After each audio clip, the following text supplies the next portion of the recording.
Saya sangat bersyukur bahwa saya juga diminta untuk menyampaikan beberapa catatan, sekalipun yang dikatakan senior saya tadi, Pak Taufik, itu juga yang saya mau ungkapkan.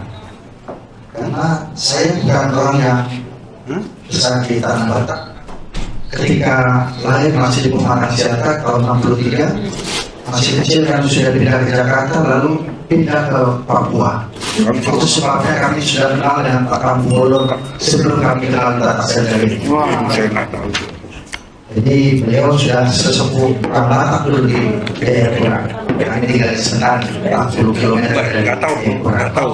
Dan yang dikatakan Pak Taufik tadi itu juga fakta. Ketika kami temukan di Papua, ada orang setempat yang memberi nama anaknya adalah Pantai Batak. Ya. Jadi yang dikatakan Pak Taufik tadi, ada yang memberi nama anaknya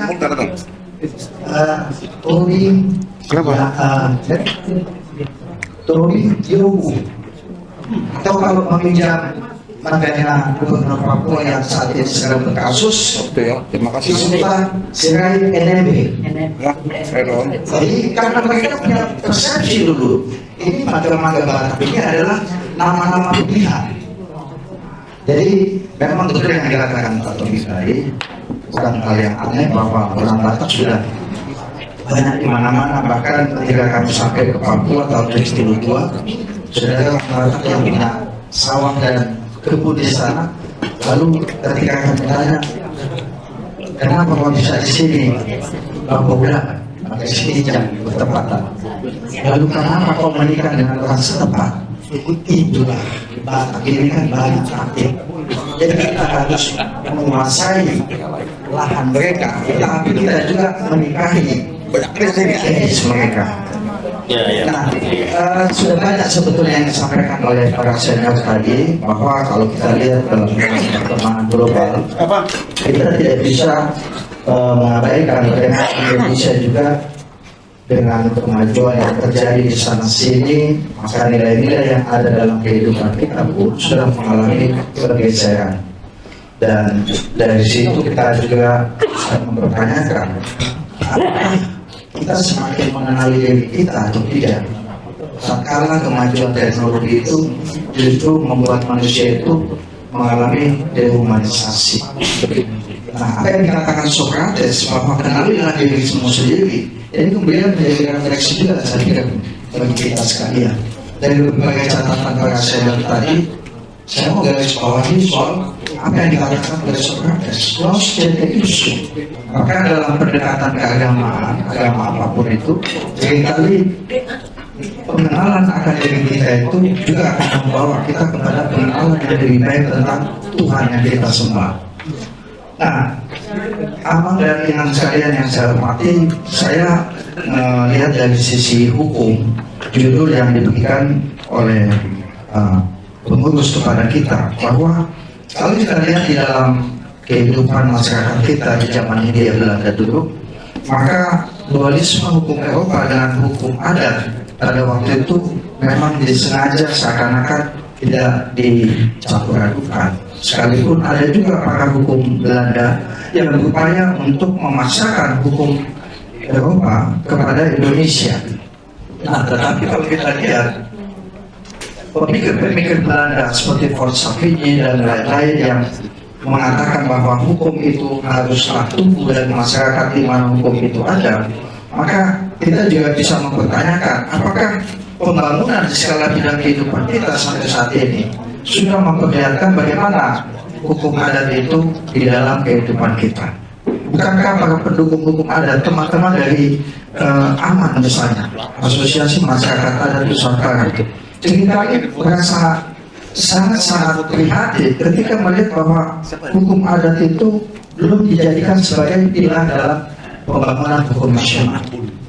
Nah, meskipun kalau kita perhatikan di dalam undang-undang kekuasaan kehakiman kita memang ada upaya untuk bagaimana setiap kekuasaan yang ada, baik itu eksekutif, legislatif, dan yudikatif, mempunyai tekad untuk bagaimana menghidupkan kembali nilai-nilai hukum adat itu di dalam segala tatanan. Dan kita bisa lihat berbagai kebijakan yang ada, baik itu legislatif, yudikatif maupun eksekutif tadi. Nah, kalau kita menulis sejenak apa yang dikatakan oleh pakar hukum adat Indonesia, Suroyo Widyadipuro, beliau mengatakan bahwa ada asas-asas hukum adat seperti gotong royong, fungsi sosial manusia dan miliknya, persetujuan sebagai dasar kekuasaan umum, dan perwakilan permusyawaratan dalam sistem pemerintahan. Nah, maka dalam peradilan adat itu juga dijadikan sebagai asas terang tunai konkret dan kekeluargaan. Namun saat ini kita sudah pertanyakan, apakah keempat asas itu masih hidup dan berkembang dalam realita masyarakat kita, khususnya generasi masa kini. Saya termasuk pemerhati adat meskipun saya akui saya tidak menguasai sepenuhnya adat Batak. Saya sangat banyak belajar dari abang saya yang berpeci hitam di depan saya ini tentang adat Batak. Ya, kadang-kadang saya ganggu juga, cuma karena jam tidurnya dia itu jam 9 malam. Biasanya kalau sudah lewat jam 9, HP-nya sudah aktif. Padahal banyak pertanyaan menggantung. Nah, jadi kalau kita lihat pertanyaan-pertanyaan tadi, terutama misalnya gotong royong, itu bagaimana? Apakah masih ada? Kadang-kadang saya prihatin, ada famili kami meninggal bapaknya. Yang terjadi adalah bahwa kumpulan dari kami satu opung itu malah bisik-bisik pada saya. Gitu, tengok dulu, mana bapaknya? Uang 30 juta pun tak ada. Loh, kau ngapain opung?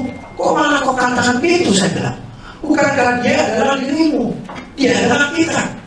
Kalau dia tidak punya uang segitu, bagaimana kita melaksanakan adat? Itu harus kau pikirkan. Kalau enggak, ambil samurai, kau harus bunuh diri. Saya bilang, kau baik jadi ketua. Kan saya lihat, kenapa kau malah jadi menista orang yang tidak berguna?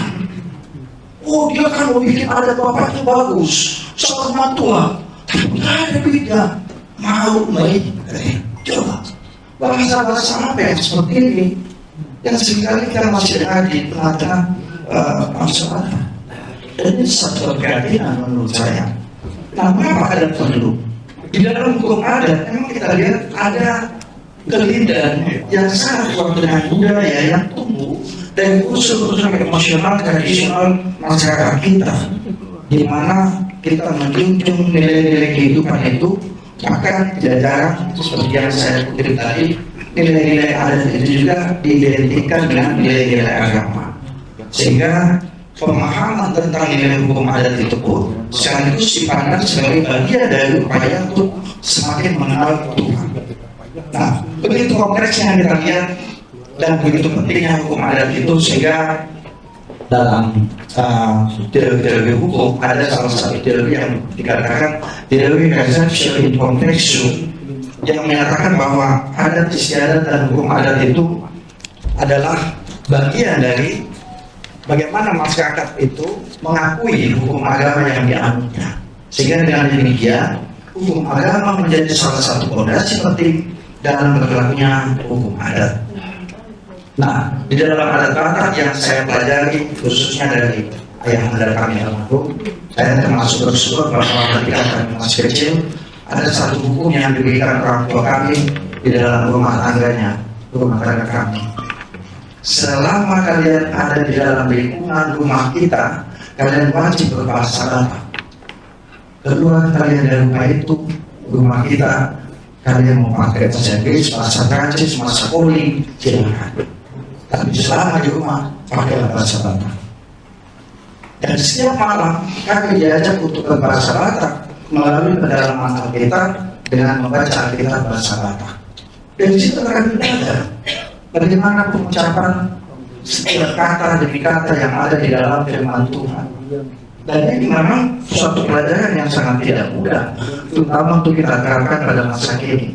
Saya sendiri merasa kesulitan untuk anak-anak kami, putri kami yang sudah mahasiswa. Pak, malah sudah mulai terjadi tawar-menawar. Pak, boleh nggak Pak? Kalau nanti kami dapat jodoh, nggak mesti lambat ya Pak. Boleh nggak Pak? Nantilah, tanya dulu bapak tuamu, Sirait ya. Bapak terjadi. Kalau bapak terjadi bilang boleh, bapak bilang boleh. Kalau dia bilang tidak boleh, Bapak juga bilang tidak boleh. Bapak ini tapi ada dalam masyarakat kita saat ini. Saya akui anak kami tidak lagi mau di Batak. Almarhumah mama mereka adalah orang Jawa, dari Solo. Jadi ya hukum tanggung rente itu ya. Jadi itulah. Bahkan di daerah kita lihat juga ada hal-hal yang sifatnya agama ditarik ke ranah adat. Ya saya belajar juga dari ayahanda kami, beliau mengatakan sebetulnya tidak semua adat itu berasal dari hal-hal yang katakanlah menyangkut agama. Ada kalanya hal-hal yang sifatnya agama dari gereja itu kemudian ditarik ke adat. Baptis, sidi, mana pernah dulu nenek moyang kita kenal baptis dan sidi sebelum kekristenan, sebelum agama Samawi masuk ke tanah Batak, tidak ada dikenal itu. Tetapi pada akhirnya ketika dilaksanakan sidi, baptis, panggil tulang, ada ulos, tapi ada juga amplop. Ini terbagai ada begitu, adik kami ada pandiangan, dia buatlah undangan mengadakan acara pertanyaan judulnya untuk mengucap syukur pada Tuhan bahwa anaknya sudah baptis. Tapi ketika yang dia undang itu boleh dikata gula-gula secara lengkap, kemudian juga tulangnya diundang, tulang tubuhnya ada, lalu ketika mengandung kata saya tembak tidak, saya katakan rasanya di sabaran dia mestinya masih bisa tambahkan sedikit lagi, sudah kenapa ini menjadi sesuatu yang begitu makna. Tengok tadi ada tulang kita bawa ulos, tapi begitu tahu judulnya pertanyaan, ulosnya dimasukkan kembali, nggak jadi dikasih ke anak saya bilang. Kan fatal saya bilang. Nah memang pada akhirnya dikasih amplop juga untuk ongkosnya lagi ya, ulang tulang gula itu. Tapi saya katakan nggak cukup begitu, maknanya jadi hilang, bukan soal uangnya itu saya bilang. Bukan itu intinya. Nah jadi sistem kekerabatan adat Batak pun ya saya dan istri yang saat itu juga selalu mengajarkan anak-anak kami supaya bagaimana membedakan antara sebutan tulang, amanggur dan sebagainya. Kalau orang Jawa gampang aja ya, om, ade, ale, entah itu dari seberang sana, entah itu dari seberang sini sampai mawon. Tapi orang Batak beda saja. Kalau dari sisi bapak seperti apa, dari sisi mama seperti apa. Nah, kita masuk pada hal yang ketiga yang merupakan inti dari percakapan kita pada saat ini. Memang kita lihat bahwa hubungan antara Batakon dengan keindonesiaan di tengah-tengah keadaan kita pada masa ini mengalami persoalan yang tidak gampang. Ya, sosiolog hukum kita Prof. Sajid Nurrajo selalu mengingatkan kami, ini ibarat kambing berhadapan dengan singa atau macan. Kita bilang hukum adat itu kambing, lalu hukum negara, hukum nasional itu adalah singa. Jadi kita bisa bayangkan bagaimana kambing itu akan dihabisi oleh singa. Nah, padahal kita ingin supaya kambing ini juga bisa hidup berdampingan dengan singa. Bagaimana supaya pembangunan hukum kita pun bisa dilandasi pada nilai-nilai hukum adat. Dan saya Prof. Omar pasti mengetahui ketika di dalam amandemen dalam bahasa kita bahwa negara menghormati dan mengakui kesatuan masyarakat adat. Tapi bagaimana implementasinya? Ini menjadi pertanyaan bagi kita. Jadi yang dikatakan oleh beliau juga tadi dari Nato, Power Sial dan Palima Ladongan. Ini pun kalau saya tanya kepada ketua-ketua adat yang udah biasa jadi raja adat, tanya, yang saya yang buat dari Nato ini, ini. Padahal ayah anda kan selalu mengajarkan dia pada kenikmatan. Nah, sehingga kadang-kadang memang kita lupa bahwa temuan saputra, kemudian mereka yang dekat pada kita secara fisik itu kemudian jadi diabaikan ketika ada acara adat. Tadi dengan pemberian amplop kita lupakan, tapi dengan ada kerja mereka sudah membantu kita sedemikian rupa. Nah ini saya pikir juga menjadi hal-hal yang patut menjadi pegangan kita. Bagaimana yang dikatakan Gus Rakatru bahwa tujuan hukum demikian juga hukum adat kita itu berkaitan dengan masalah-masalah keadilan, kepastian hukum, dan juga kemanfaatan. Bagaimana kita mau melihat ini juga dalam pembelajaran kita tentang hukum adat Batak.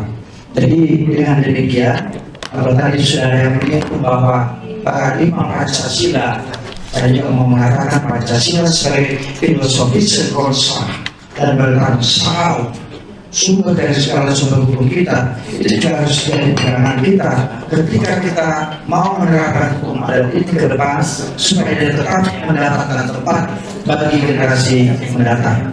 Maka dengan demikian paradigma inilah yang harus kita bangun dalam keindonesiaan sekaligus kembali tetap memegang nilai-nilai keluhuran pengetahuan.